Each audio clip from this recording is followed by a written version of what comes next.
একটি কক্ষে রাখা হয়েছে হাসপাতালের মূল্যবান যন্ত্রপাতি, সঙ্গে রয়েছে চিকিৎসার নানা সরঞ্জাম। স্টোররুম হিসেবে ব্যবহৃত এই কক্ষ মূলত আইসিইউ ইউনিট। 2020 সালে করোনা মহামারীর সময় বান্দরবান সদর হাসপাতালে 5 শয্যার আইসিইউ ইউনিট নির্মাণ করা হয়, তবে এরপর আর চালু করা হয়নি ইউনিটটি। বর্তমানে কক্ষটি ব্যবহৃত হচ্ছে স্টোররুম হিসেবে।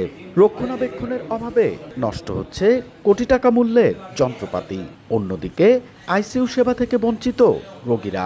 জরুরি রোগীদের নিয়ে যাওয়া হয় অন্য জেলায়। এ কারণে দ্রুত আইসিইউ চালুর দাবি এলাকাবাসীর। বান্দরবানের অ্যাভেলেবেল রোগী আছে যারা আসলে আইসিইউ প্রয়োজন, চিটাগংয়ে রেফার করে দেয়। চিটাগংয়ে নিয়ে আইসিইউ সুবিধাটা অর্থনৈতিক সমস্যা থাকার কারণে সেটা সে পায় না। আমরা চাই এই বান্দরবান আইসিইউটা চালু হোক, আমাদের বান্দরবানের লোকজন যারা আছে তারা উপকৃত হবে। আইসিইউ তৈরি হওয়ার পর থেকে আইসিইউ চালু হয়নি এবং এখানে আইসিইউর সেবা করা হয়নি। চিকিৎসক সহ অন্যান্য জনবল সংকটের অজুহাত হাসপাতাল কর্তৃপক্ষের। নতুন পদ সৃষ্টি করে লোকবল নিয়োগ করলে আইসিইউ চালু সম্ভব বলছেন সংশ্লিষ্ট কর্মকর্তা। একটা আইসিইউ চালাতে গেলে সবসময় একটা অভিজ্ঞ ডাক্তার, অভিজ্ঞ আইসিইউ অ্যানেস্থেটিস্ট, এগুলো আরম্ভ করে সিসিইউ করা, এরকম ডাক্তার দরকার।